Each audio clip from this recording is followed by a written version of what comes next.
Gentlemen, start your engines. Special for...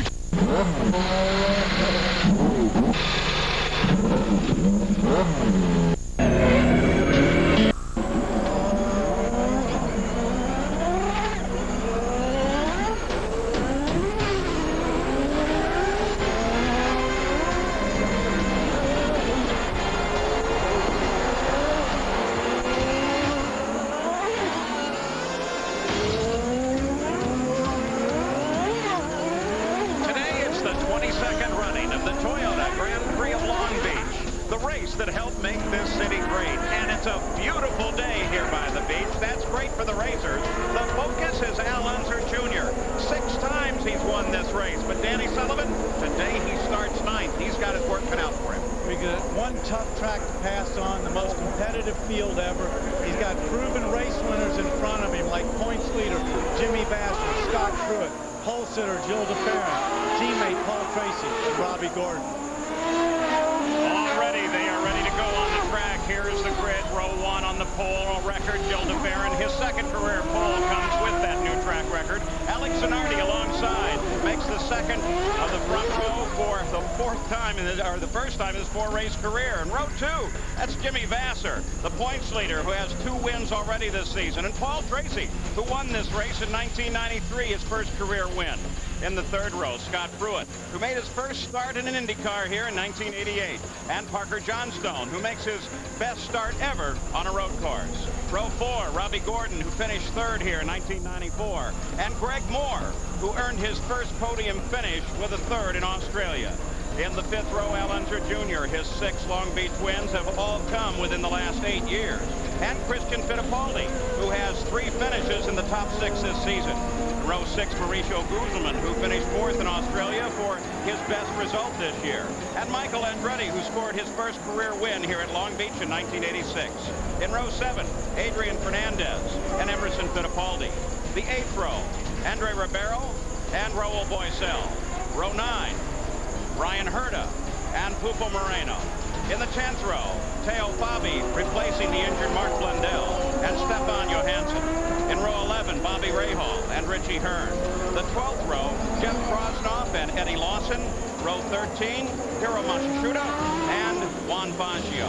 And in row 14, Michel Jourdain and Dennis Vitolo making his first start since the 1995 race opener in Miami.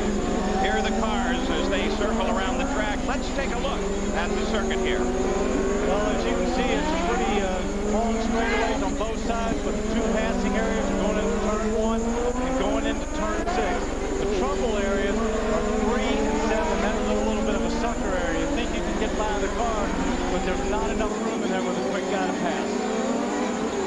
There's the Toyota pace car leading them down. Here are the engines and the tires in this race. These combinations so absolutely critical at every race, but especially here where you move from asphalt to concrete, back and forth. Here's a new camera view for you. That's right over the head of Michael Andretti, looking right down in the cockpit. Maybe we'll even get a little extra intelligence on what's happening on that dashboard with the help of Danny Sullivan. Now, as they come off here, they should go into their rows of 2. The starter, Jim Swintal, taking a good look as the front row lines up coming off.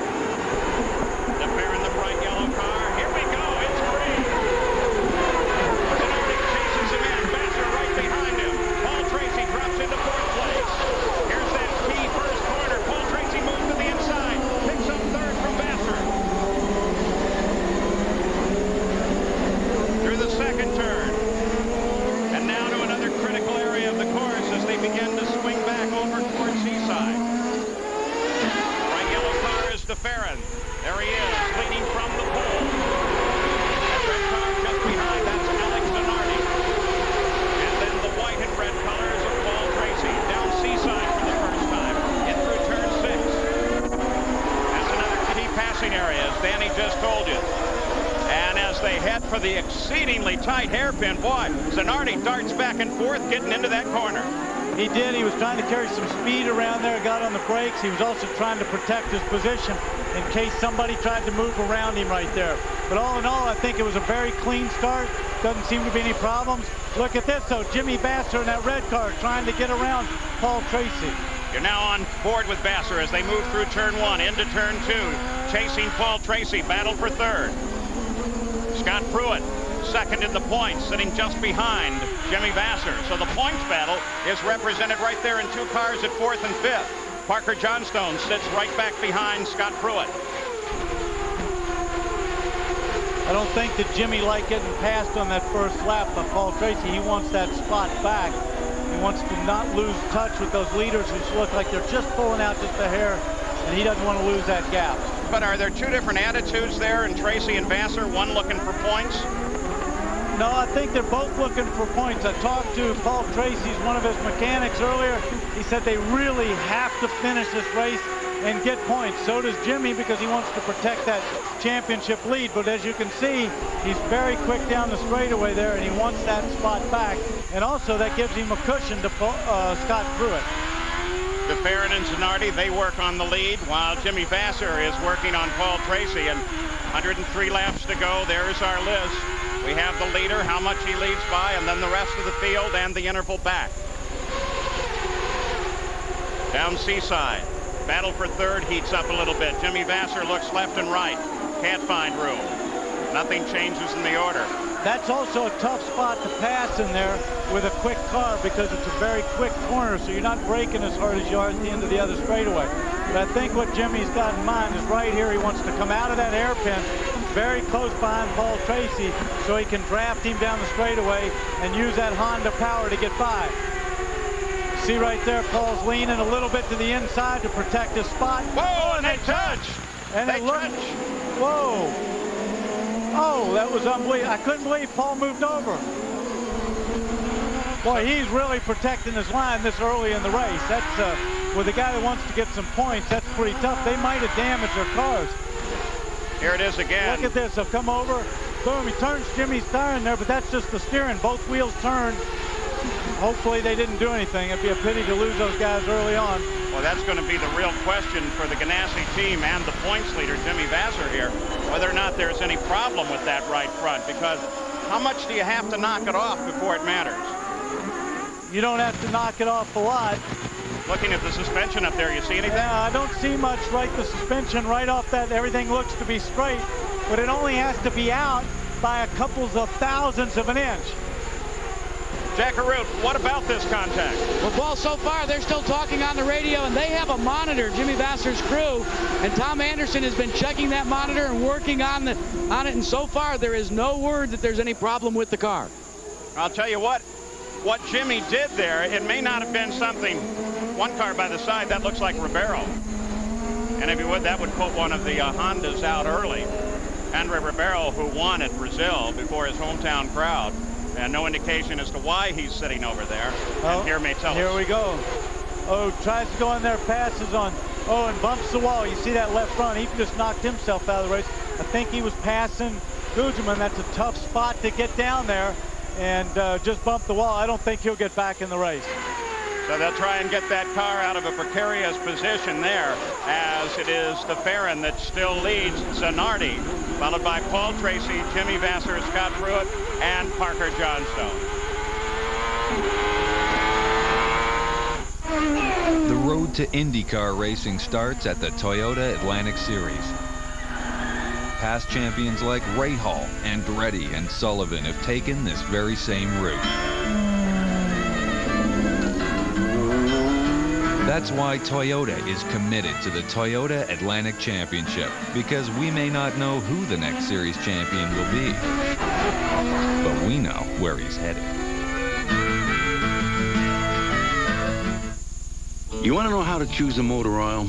Take a ride to your local garage and see what the mechanic puts into his own car. Fact is, of all the brands of motor oil, more ASE certified master technicians choose Valvoline for use in their own cars and trucks. So before you buy a motor oil for your car, know the one more top mechanics put into theirs. Valvoline, the #1 choice of America's top mechanics. Come play the new Valvoline racing game on the net. Goodyear revolutionized wet traction design with AquaTread. Now, Goodyear introduces InfiniTread, the first tire with a lifetime tread life warranty. The new all-season InfiniTread. Its tread is guaranteed for as long as you own your car. Call 1-800-GOODYEAR. Wow! Save up to 40% on selected Goodyear tires through May 4th. Get special purchase savings at participating Goodyear locations. And ask about our T-Metric radio, starting as low as $19.99. Call 1-800-GOODYEAR.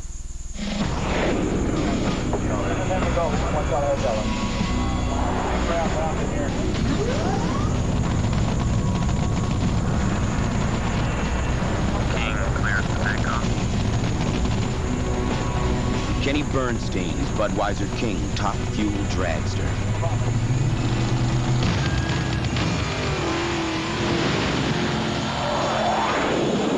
Who says you need wings to fly? ABC Sports coverage of the Grand Prix of Long Beach. Brought to you by Toyota Motorsports. Our minds are always racing. Valvoline Durablend, the #1 selling semi-synthetic motor oil. Goodyear, #1 in tires. And Budweiser, official sponsor of the 1996 U.S. Olympic team. This Bud's for you. We're back at the Toyota Grand Prix of Long Beach. Nothing has changed in the order. The only significant move that occurred in the early laps as they get Andre Ribeiro's car out of the harm's way there in turn 1 is that Greg Moore, who started in 8th, actually fell back 3 positions in the early laps and dropped to 11th. I'd imagine that had something to do with he probably got a bad start. A couple guys, jumped him at the start. He just got 4 off the line.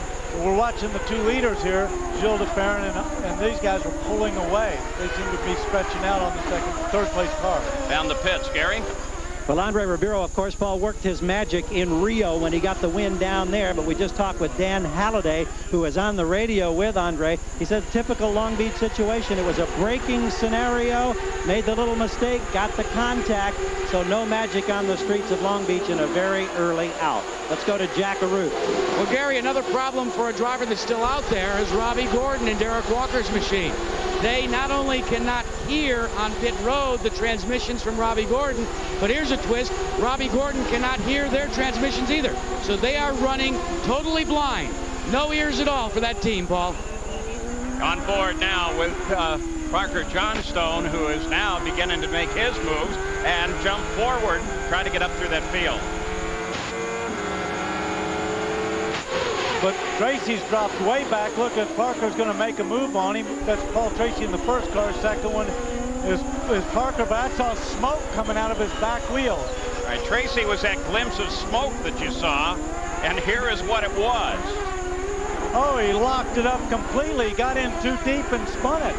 He's half spun around. Oh, and the smoke we saw coming off the tires was him burning away again, doing a burnout, getting back into the field. I wasn't sure. I thought at first that just might be somebody under heavy braking, and that Parker had actually made a good move, but it's less Parker and more the bad move of Paul Tracy. Yeah, but Parker's hanging right in there. He's still right behind him, and Paul's not going away. I'm not so sure that Paul may not have knocked a little bit of his car out of a line there when he had that contact with Jimmy Vasser. And that's really the story that has existed here so very long as Gilles de Ferran now begins to encounter slower traffic on the circuit at a very tight corner. In fact, the tightest on the circuit is that final hairpin leading to the front straightaway. Things happen so quick. There are walls all the way. It's really a concrete canyon most of the way here. You make any mistake at all, you're either going to touch somebody or touch a wall. Let's go down to Jack now. Well, let's update you on Paul Tracy. Now, that slight spin from Tracy was not related, I repeat, not related to the accident or the altercation that he had with Jimmy Vasser. But he has reported to Chuck Sprague on the radio that he thinks there might be a slight problem in the suspension. And he says so far the car's a little off, but he can still drive it. Gary?